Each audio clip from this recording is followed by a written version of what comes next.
Hello and welcome to the channel. Thank you so much for being here. Today, I, an American, am going to be learning about Ireland. This is from Geography Now, link to the original video down in the description as always, but I'm very excited about this. I've been to Ireland a couple of times. I actually have a little travel vlog series that I'll link down in the description if you want to check it out. But I love Ireland. I love Irish culture and I am super excited to learn more about it today. So enough yapping. Let's hop straight into it. Here we go. Hey everyone, we reached the land of 1/8 of my own heritage, Ireland, which means I'm probably a far-off distant cousin of our favorite Irishman, Potter! For those who don't know, Potter has helped us out in many of the animations in the past, and Potter has been such a great guy, so we decided to fly Potter out here to literally be in Potter's own country's video. Potter, you rock, man. It's pronounced Potter.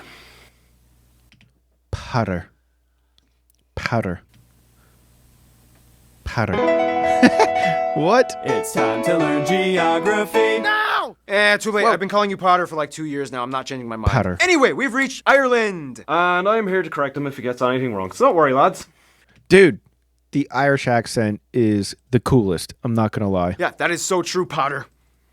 So that's what that feels like.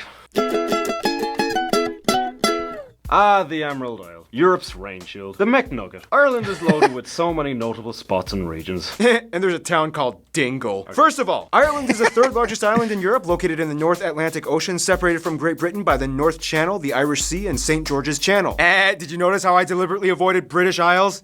Yeah, good call. Now here's where things get a little confusing. Ireland's subdivisions. Let's just get it over with quick and fast. So when discussing the independent sovereign state, most people are referring to the Republic of Ireland, which makes up these 5/6 of the island, and unless mentioned otherwise, this is the Ireland we'll be mostly discussing in this episode. To this day, the last fifth northern part of Ireland here is actually part of the UK, and it doesn't even quite know exactly what to label itself. Some call it a province, some say it's a region, some say it's a constituent country, but the point is, the UK holds on to it. Which, as you can imagine, has created some interesting feelings in the past with the Irish. It's weird though, because the people here can choose their own citizenship, be it British, Irish, or both. On the west side, the North Ireland border just juts into the farmlands, ending at a small village called Manger, and provides a 7-kilometer wide corridor to the town of Bundoran for the rest of the Republic to enter into Donegal County. And then you have the strange Penne Enclave right across the Finn River, with only a 1/10 of a kilometre wide entrance that Ireland grabbed and is still part of Monaghan County. This, in return, gave a small exclave to the UK, an unnamed patch of land with only 3 small farming homes. The only way to get in besides swimming across the river would be by taking the most name-switched international road on the island, the Irish N54, which turns into the A3 highway once you cross into Northern Ireland. Then it switches back into the N54 once you cross into the exclave. Then it reverts back to the A3 again for about 2 kilometers, and then back to the N54 once you cross back into the Republic of Ireland. So literally, it's like Irish, British, Irish, British, Irish. Or as I like to call it, my dating life.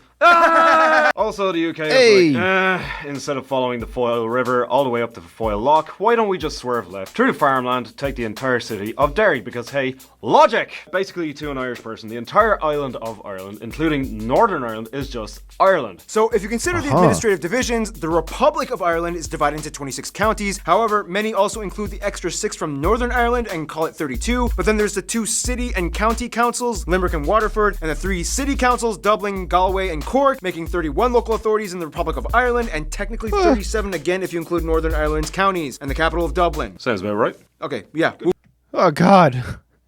I should have been taking notes this whole time. I got that right. Woo! Historically, though, Ireland was also kind of split into 4 provinces that many people still refer to today. They are Connacht, Leinster, Munster, and Ulster. Northern Ireland is often referred to as Ulster, as it encompasses most of the counties that make up the historical province. Otherwise, the largest cities after Dublin are Cork and Limerick, with the largest airports being Dublin, Cork, and Shannon airports. Keep in mind, if Northern Ireland was included in this, Belfast would take the number 2 spots on each of those lists. In addition to being an island itself, Ireland also hosts hundreds of smaller little islands and islets, the most populated ones being Great Island by Cork, Achill Island in Mayo, and Grumna and the Arn Islands in Galway. Finally, some places of interest across Ireland might include places like Trinity College, the Guinness Storehouse, the Neolithic tomb of Newgrange, which is older than the pyramids of Giza.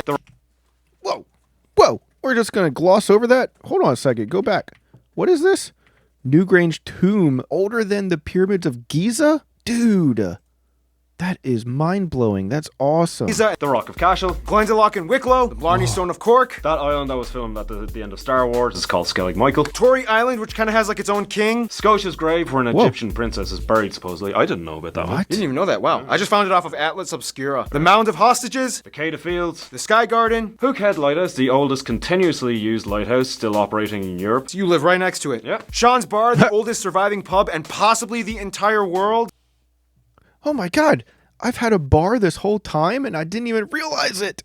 Dude, I gotta go there. And of course, way too many churches, abbeys, castles, dolmens, tombs, everything else to list. Way too many of them. Way too many of them. Oh, and avoid Temple Bar, right, in Dublin. That's like a tourist trap and you can't actually meet any real Irish people there. It's just don't go there. Don't go to Temple. Yeah, the entire Temple Bar district in Dublin was just 100% tourists. Even the people working in the Temple Bar district the last time that I went to Dublin a couple years ago was all tourists, which the other times that I went to Dublin and I went to Temple Bar, this was like 10 years ago, 15 years ago, I don't know, pretty decently long time ago. The workers, a lot of the workers at least, were seemingly Irish, and then obviously everyone there, all the customers were tourists. But now, the last time I went there, it was like everybody, all the workers, all the customers, everybody is a tourist, and it's like, huh? What's going on here? Give it a miss. Go to Coppers. Coppers. Yeah. Ah, beer. You guys know your way around the pint, don't you? Oh, well, Irish people do, but I don't actually drink. Oh, okay. Huh. After that manic cold. Oh, yeah. Ireland is very green. The end. Alright, so there's a little bit more to it than that. Ireland is a post-glacial carved mineral and sandstone island with about 12 small mountain ranges, the majority of which are located in the north, west, and south. You'll notice looking at the map that the east coast of Ireland seems to be relatively smooth and straight, whereas the west coast of Ireland seems to be all choppy and serrated with inlets and peninsulas. Almost like if you took a ball of clay and just spread it across a flat surface in one direction. One direction. Anyway, the tallest peak is Mount Carntool at about 1,000 meters. And the longest and most important river being the River Shannon. And a large lake on the entire island being Loch Ness in Northern Ireland. However, if we're talking about the Republic of Ireland, the largest would be Loch Corrib in West Galway. The west side is also home to the most notable natural landmark, the Cliffs of Moher, that rise about 120 meters straight up from the ocean. This is part of the vlog series, the Cliffs of Moher, part of the vlog series. Otherwise, you have the Sleevely Cliff a bit further up north, and in the UK's Northern Ireland, you have the Giant's Causeway, a series of hexagonal volcanic plug steps that just jut into the ocean side. I love how you say that. Hexagonal. Hexagonal. Hexagonal. Now, despite being located fairly north in latitude, Ireland actually experiences a strange weather phenomena in which it actually kind of acts like a rain shield for the UK. It takes all the warm air released by the North Atlantic Gulf Stream that starts all the way from the Caribbean. This means that although Ireland is on the same relative latitude as Newfoundland, Canada, they remain about 9 degrees Celsius or about 17 degrees Fahrenheit warmer, rarely reaching the freezing point, which in return means they hardly ever get snow. Wow, so when he said Ireland is the rain shield of Europe, he was being literal. It literally blocks the rain coming off of the ocean. However, that again in return means Ireland gets a ton of rain. Like seriously, over half the year is drenched. You only get like 2 months of sunshine and then it's back to the downpour. I mean, wouldn't that make you guys like kind of depressed? Why do you think drinking's a thing in Ireland? Speaking of which, the abundance of rain allows Ireland to actually flourish in flora and agriculture, giving it its trademark green colour. Common crops being spuds, sugar beets, and grains like barley, oats, and wheat, which as you can imagine has a large portion that goes towards Ireland's most famous product, beer. Beer! Ireland without beer is like Mexico without tacos, Koreans without kimchi, Argentinians without salsa, Bob Saget without his telekinetic laser vision. Yeah, beer culture is such an integral part of being Irish that even priests and nuns get in on the action and share a pint of Guinness. Which, by the way, the Bible never condemns alcohol, just drunkenness, so know your limits. Yeah, we go to confessional a lot. Otherwise, some top notable Irish dishes might include things like box tea, potato bread, brown soda bread, bacon and cabbage, too many stews to list like coddle and Irish stew, black pudding, oysters, and Guinness. And overall, you can find. Oh man. Now I'm hungry. All that looks so good. And potatoes cooked in various ways with like everything. In addition, Ireland is also the perfect habitat for about 26 species of mammals like the red fox, European hedgehog, the stoat, pygmy shrew, and badger, and the one land reptile that is native to the country, the viviparous lizard. Speaking of which, no, the story of St. Patrick driving all the snakes out of Ireland was probably not true. Ireland most likely never had snakes due to its geographic isolation from the rest of Europe, and also St. Patrick probably wasn't Irish, he was Welsh. Yeah, lots of misconceptions when it comes to Irish people. Which brings us to Hey, so Potter, Patter. So what does it mean to be Irish? Oh, we're all about the crack in Ireland, so we are. Yeah, crack. What? Crack? Crack every day and night of the week. We love the crack, so we do. Crack? What? Hey, freeze! Hands where I can see them.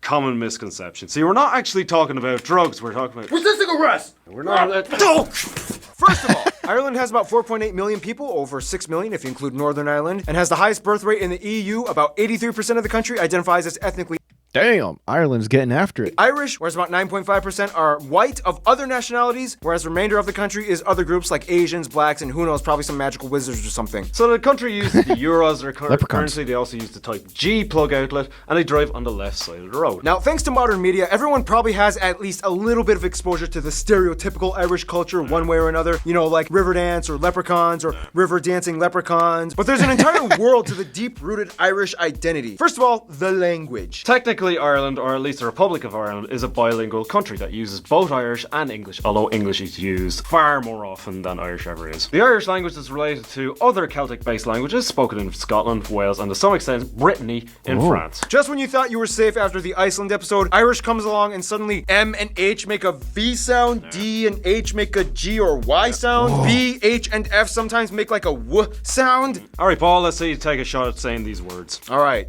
R, I. Oh God, I already forgot all of the rules. I am not going to be able to read this. Okay, late. Nope, Araiglat, it Araiglat. means go on. Talk. Nice try. It's talkduck, it means important. Talkduck. Letras. Nah, lehers, it means Letters. it's toilet. Feilnacht. Actually, that was just one I made up. But nice try.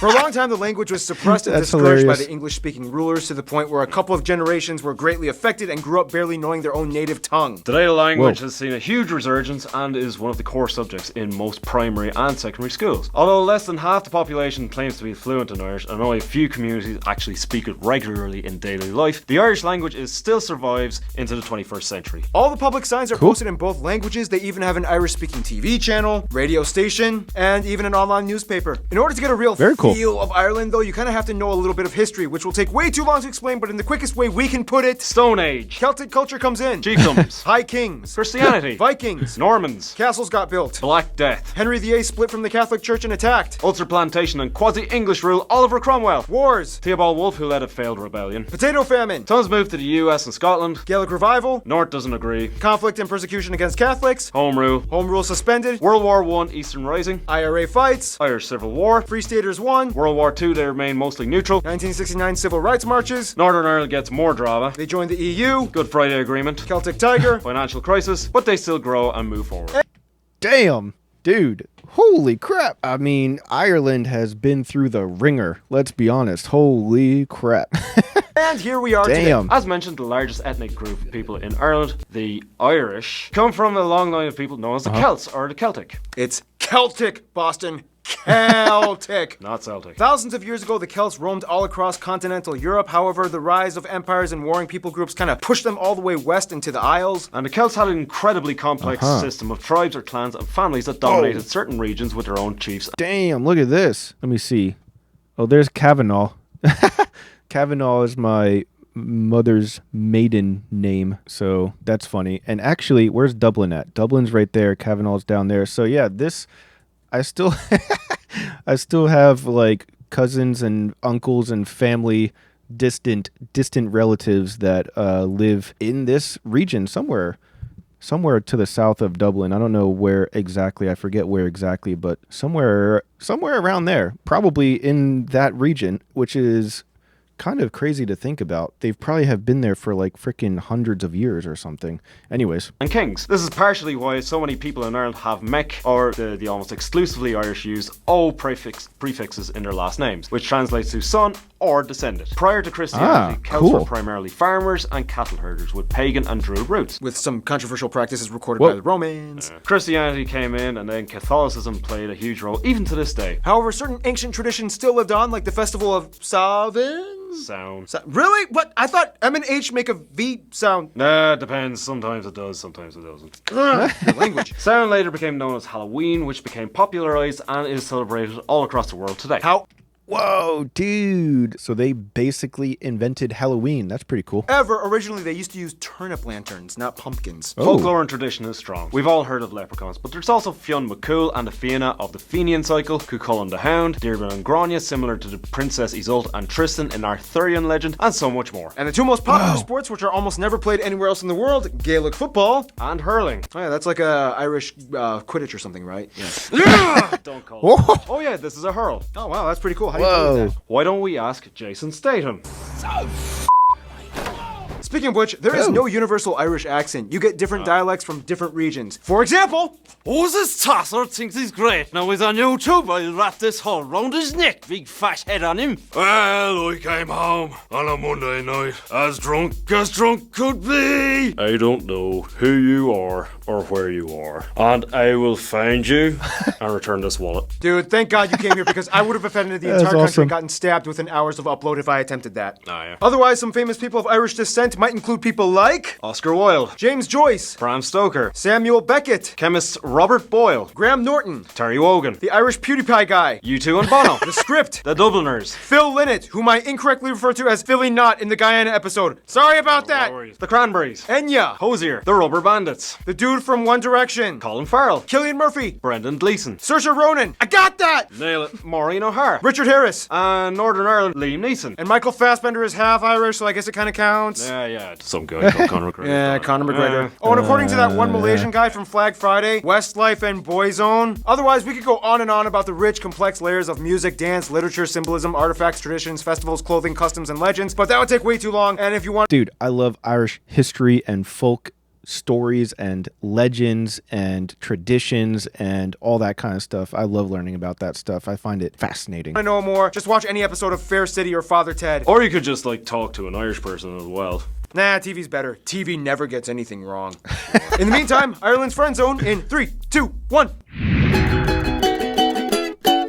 No matter where you find them in this world, you know you're going to be lucky when you find an Irishman. First of all, as an EU member state, Ireland has strong ties to many of their continental neighbours, specifically the Catholic countries like France and Spain. The French and the Irish have a long history of joining up in the squabbles against the British. And about 60% of students in secondary school learn French. Spain is not only close and does good business, but it's also the #1 tourist destination for the Irish, as about a quarter of their entire population visits at least once a year. Surprisingly, the Lithuanians have been flocking to Ireland since the 90s after the collapse of the Soviet Union and make up the third largest immigrant group after the British and the Polish. But keep in mind, the Polish, they like go everywhere, so it's no shocker. I mean, remember how they made up like 8% of Iceland's population? Now, despite the past drama, Ireland gets along pretty well with the UK. A lot of their imports come from them, and the Irish are an almost integral part of the common British atmosphere, as so many of them live there. And nonetheless, the best friends of Ireland would actually probably be Scotland in the UK and the USA. Cool. Scots and the Irish are Celtic brothers that have shared cultures since the beginning, as well as some of the same strifes and struggles. Tons of Irish moved to Liverpool after the potato famine and were generally welcomed by their cousins. I mean, horrible accents aside, have you seen that one scene in Braveheart where the Irish mercenaries backstabbed the British and joined their Scottish cousins? Yeah, like that, right? Yep. Yeah. The USA, though, is like their favourite younger cousin, who is a lot bigger and stronger. Not only do about 30% of their exports go to the US, but after the potato famine, hundreds of thousands of Irish came flocking into Ellis Island. And to this day, about 35 million Americans claim to have either partial or full Irish heritage. Yeah, I think probably like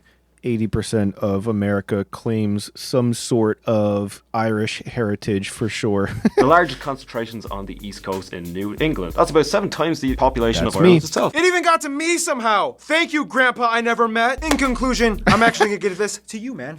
Take it away. Thank you, Paul. In conclusion, Ireland has had to Conor McGregor its way through war, famine, economic recession, terrible leprechaun rapping, and Gerard Butler's horrible accent in P.S. I Love You. Seriously, man, you're Scottish. It shouldn't be that hard. But through all that, we've managed to be the coolest kid on the block, despite a few emotional issues here and there. We're pretty rad, if I say so myself. Go on, Ireland, you beautiful, drunken mess of a nation, you. And you know what? In honour of your 1/8 Irish lineage, I've decided to bestow on you the title of Kind of Irish, I guess. Here's 1/8 of an Irish shamrock, tied on with a piece of sellotape. Wow. Thanks, Potter, even though I always get your name wrong, so yeah. You do. Patter. Oh, title revoked. No, okay, come on. You've been through this. Okay, so it's like ladder, but patter, right? Patter, right? Patter?